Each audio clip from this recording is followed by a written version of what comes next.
আপনি আপনার ঘরের ভিতরে একটা বাতি জ্বালান, 20 জায়গা আলোকিত করে, এই বাতির জন্য মাস শেষে সরকারকে 100 টাকা দিতে হবে। প্রশ্ন হচ্ছে, আল্লাহ তাআলা আপনার সারা জীবনকে আলোকিত করার জন্য একটা সূর্যকে প্রতিদিন আপনার খেদমতে ব্যস্ত রেখেছে। 20 জায়গা আলোকিত করলে তার বিল যদি সরকারকে দেওয়া লাগে, আপনার সারা বাড়ি আলোকিত করছে জন্মের থেকে মৃত্যু পর্যন্ত, এই মালিকের কোনো বিল আছে না নাই? ইবাদতের বাংলা অর্থ হচ্ছে গোলাম।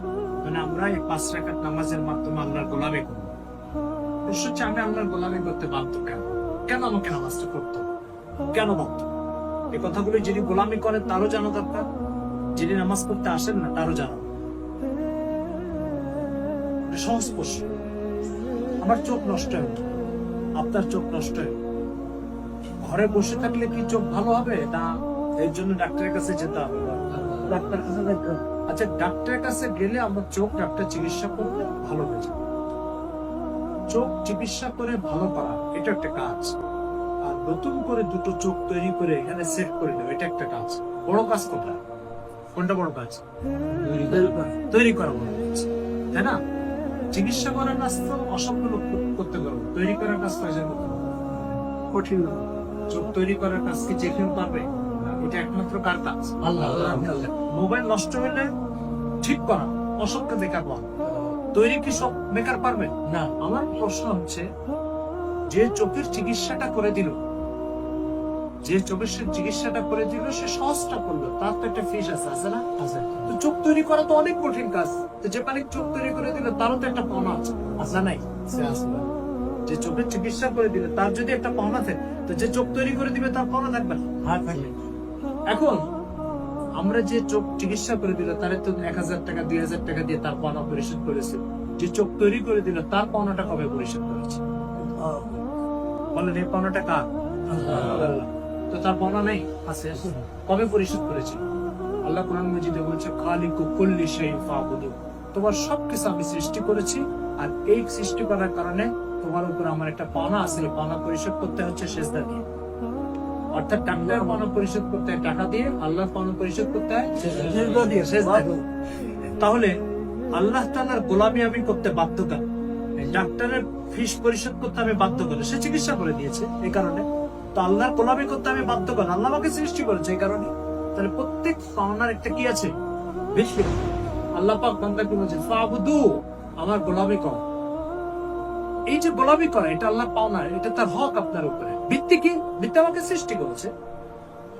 তো আমি আল্লাহর গোলামি করতে বাধ্য কেন? আমি আল্লাহর গোলামি করতে বাধ্য এই কারণে তুই আমার স্রষ্টা, আমি তো সৃষ্টি। এখন মাগরিবের আযান হচ্ছে, আল্লাহ তাআলা বলছে, এই বান্দা, তুমি আমার পাওনা পরিশোধ করার জন্য মসজিদে আসো, এসে আমাকে দুটো সেজদা দাও। কয়জন এই পাওনা পরিশোধ করেছে? করেছে পাওনা পরিশোধ? করেনি। কেন করেনি? তার কারণ হচ্ছে এটা স্বীকারই করতে রাজি না যে আল্লাহ আমার কাছে কিছু পায়। এখন বলবে, আল্লাহ পায় না? পায় না? পায়। এখন এটার সমাধান, আপনি কারো কাছে 5000 টাকা পান, 2 বছর ধরে টাকাটা দেন, 2 বছর পরে উপখোলা বাজারে তার সাথে দেখা হবে, ঠিক আছে? তারা কি বল, দোস্ত আসো তোমাকে একটু চা খাই, কিছু বলবেন না? উল্টা উল্টা কথা বল, কিছু মারধর হবে, তাই না? কেন?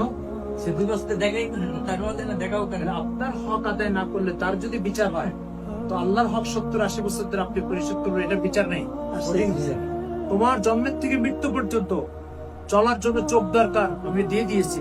চলার জন্য পা দরকার, আমি দিয়ে দিয়েছি। চলার জন্য কান দরকার, আমি দিয়ে দিয়েছি। এগুলো কেউ তোমাকে দিতে পারবে, এগুলো সবকে দিয়েছি আল্লাহ।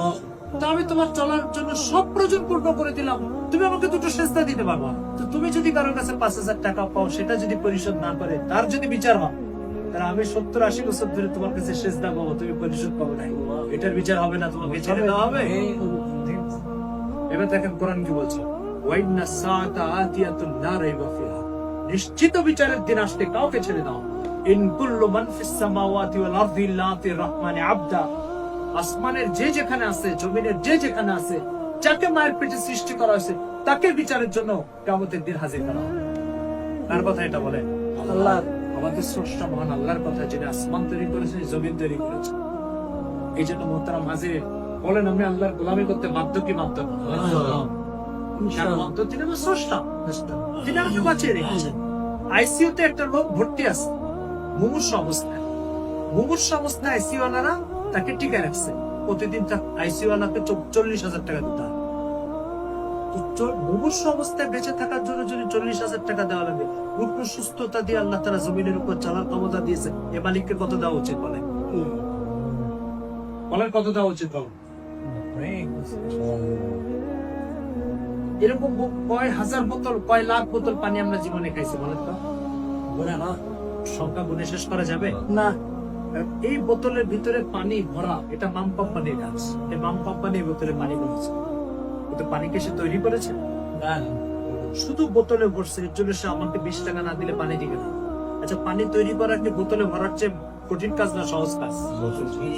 সহজ কাজটা যে করলো সে 20 টাকা নেবে, তো কঠিন কাজটা তো আল্লাহ পাক পানি তৈরি করে কঠিন কাজটা করেছে। আল্লাহ কোনো হক নাই? আছে, অবশ্যই আছে। কিন্তু আল্লাহ তাআলা কি সহজ করে দিয়েছেন জানেন? বান্দা, তুমি পানি খাওয়ার আগে বিসমিল্লাহ বলো, আর পরে একবার আলহামদুলিল্লাহ বলো। এই দুই শব্দ আমার পাওনা পরিশ্রম হয়েছে। কিন্তু আমরা দিন না জানার কারণে, দিন না বোঝার কারণে 20 টাকা দেওয়ার ব্যাপারে কারোর দ্বিমত নাই, কিন্তু আল্লাহর হক পরিশোধ করবো 2 শব্দ, এটাতে দ্বিমত আছে। আপনাদের এখানে চাকরিজীবী আছে কেউ? চাকরি করে কোন অফিস আদালতে আছে? মনে করেন একটু চাকরি করে, ভাই চাকরি করে এক অফিসে 30,000 টাকা স্যালারি, বলে যে সকাল 8টায় আসতে হবে, বিকাল 5টা পর্যন্ত অফিসে যা বলবে এটা করতে হবে। আচ্ছা, কত স্যালারি? 30,000 টাকা স্যালারি। মাত্র 30,000 টাকা দিয়ে 10 ঘন্টা গোলাম বানায় রাখতে পারে আল্লাহ পাক। আমাকে মাথার থেকে পা পর্যন্ত তৈরি করে দিয়ে কয় ঘন্টা গোলাম বানানোর অধিকার আছে বলে? সারা জীবন, সারাদিন। এবারে মালিক বলেছেন, বান্দা মাত্র 2 ঘন্টা, 24 ঘন্টার মধ্যে 5 ওয়াক্ত ফরজ নামাজ পড়তে 2 ঘন্টা লাগে। এই 2 ঘন্টা আমাকে সেজদা দিবা, 22 ঘন্টা তোমাকে দিয়ে দিয়েছি। আমরা বলছি এটাও করবো, এই 2 ঘন্টা আপনাকে দিব না। এবার বলেন আমাদের উপায় কি হবে বলেন? তাহলে আমি আল্লাহর গোলামি করতে বাধ্য কি বাধ্য না বলেন? তাহলে কি এটা কি স্বাধীন আর ইচ্ছা বলো? আমি করলে করতে পারি, না করলে না করতে পারি, বিষয়টা উনি যেহেতু অফিসে 30,000 টাকা বেতন নাই, সেই অফিসে যে উনি বলতে পারবে আপনার কথা মানবো কি মানবো না, এটা আমার ইখতিয়ার। তো যেখানে মাথার থেকে পা পর্যন্ত আল্লাহ তৈরি করে দিয়েছে, সেখানে আমি আল্লাহকে সেজদা দিব কি দেবো না, এটা আমার ইখতিয়ার। তাহলে আমি আল্লাহর গোলামি করতে বাধ্য, আল্লাহর গোলামি করতে বাধ্য। আর পৃথিবীর সব পাওনার যেমন বিচার আছে, এই পাওনার কি আছে? বিচার আছে। তো আমরা এটা একটা স্বীকার করি, অত বড় একটা স্বীকার করি না। তোমরা ছোট আলো দিলে বিল দিতে হবে, আর বড় আলো দিলে বিল দিতে হবে না, দিতে হবে। আসমানের জমিনের ভিতরে যা কিছু আছে এগুলো সব তোমাদের খেদমতের জন্য নিয়োগ করেছে, আর তোমাদেরকে সৃষ্টি করেছে আমার গোলামের জন্য। কে বলেছেন এই কথা? আল্লাহ। এবার বলেন, আল্লাহর গোলামি করতে আমি বাধ্য না বাধ্য?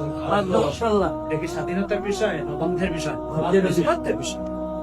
এই জন্য মোহতারাম হাজিরিন, আমরা মওত পর্যন্ত আল্লাহর গোলামি করে যাব।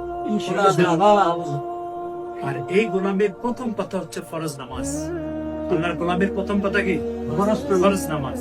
এই জন্য যে ফরজ নামাজ পড়ে না, তার চেয়ে কোনো বড় বেঈমান দুনিয়াতে নেই। কেন? সে আল্লাহর খাবে, আল্লাহর করবে, আল্লাহর নিবে, আল্লাহর থেকে সবকিছু ভোগ করবে, আর আল্লাহর হক আদায়ের সময় পালাবে মসজিদ থেকে। তার চেয়ে বড় বেঈমান কে হতে পারে? একটা লোক মাস সারা মাস কাজ করবে না, কিন্তু মাস শেষে বেতন নেওয়ার সময় হাজির হয়ে যাবে। ইমানদার না বেঈমান? তো আল্লাহ সব নিয়ামত ভোগ করবে, কিন্তু আল্লাহর হক আদায়ের সময় নেই। আপনি তারা কি বলবেন? বেঈমান। এই জন্য বলেন, এই বেঈমানির থেকে বাঁচার দরকার কি দরকার? এই জন্য আমরা সবাই নিয়ত করি মওত পর্যন্ত আল্লাহর গোলামি। ঠিক আছে?